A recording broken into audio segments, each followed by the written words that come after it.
မင်္ဂလာပါဆရာရဲ့မိတ်ဆွေပြည်တွင်းဝါသနာရှင်ခုနသားသမီးများအားလုံးကျမ်းမာချမ်းသာကြပါစေလို့ဥစွာပထမဆုမကောင်းတောင်းပေးပါတယ်ဆရာဒီနေ့ဟောပြောပြသပေးမှာကတော့ဆရာရဲ့မိတ်ဆွေပြည်တွင်းဝါသနာရှင်များကိုမိမိတို့ရဲ့ဘဝလေးတွေမှာအေးချမ်းစေရဲ့ကိုယ့်ရဲ့လုံသမျှကိုင်းသမျှလေးတွေအိမ်တော်ရေးအစီမပြေတာလေးတွေခက်ခက်ခဲခဲလေးတွေဖြစ်တာ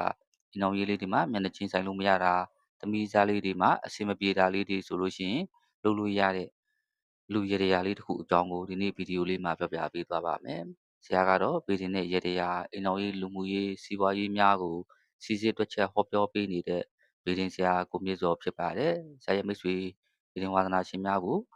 အိမ်တော်ရေးအဆင်မပြေတာလေးတွေမိမိတို့ရဲ့သမီးစားလေးတွေအဆင်မပြေတာလေးတွေဆိုလို့ရှိရင်လုပ်လို့ရတဲ့ရည်ရာလူရည်ရာလေးတစ်ခုကတော့လူရှင်းပါတယ်လွယ်လွယ်ကူပါတယ်အချိန်လည်းအများကြီးပေးစရာမလိုဘဲနဲ့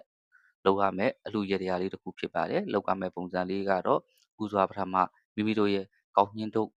လိုပါမယ်ခင်ဗျာ။ကောက်ညှင်းတုပ်ကတော့မိမိတို့ရဲ့ကောက်ညှင်းတုပ်ကတော့3တုပ်လည်းရပါတယ်5တုပ်လည်းရပါတယ်။ပြီးလို့ရှိရင်အပွင့်လေးတွေကိုပွင့်လိုက်ပါပွင့်ပြီးတယ်ဆိုတာနဲ့ပွင့်ပြီးသွားပြီဆိုတာနဲ့ကြွေပကံများလေးတဲ့ကိုစက်ကူအဖြူပြောင်လေးဖြစ်ရပါမယ်။ပြီးလို့ရှိရင်မောင်ပတူမပတူပေါ့အဲ့ဒါမျိုးလေးတွေကိုရေးပြီးတယ်ဆိုတာနဲ့ကောက်ညှင်းတုပ်လေးတွေကိုကွေးမိသားကောက်ညှင်းတုပ်လေးတွေကိုကြွေပကံများတဲ့ကိုထည့်ပါထည့်ပြီးလို့ရှိရင်အပေါ်ကနေပြီးတော့တကြားလေးကိုများများဖြူလိုက်ပါဗျာဖြူပြီးသွားပြီဆိုတာနဲ့မိတ်ဆွေတို့ရဲ့ဘုရားကျောင်းဆောင်မှာတန်ရှင်းရေးလုပ်ပါဘုရားပန်းတောက်တော်ကြီးလဲပါလဲပြီးသွားပြီဆိုတာနဲ့လုပ်ပြီးသား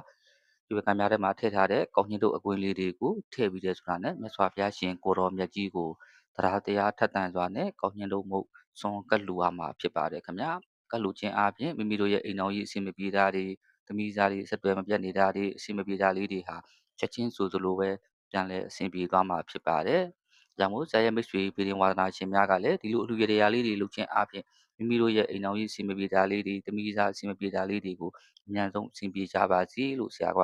တင်ပြပေးခြင်းဖြစ်ပါတယ်ခင်ဗျာ။ကြည့်ရှုသူပေါင်းကျမ်းမာချမ်းသာကြပါစေခင်ဗျာ။အားလုံးကိုလည်းကျေးဇူးတင်ပါတယ်။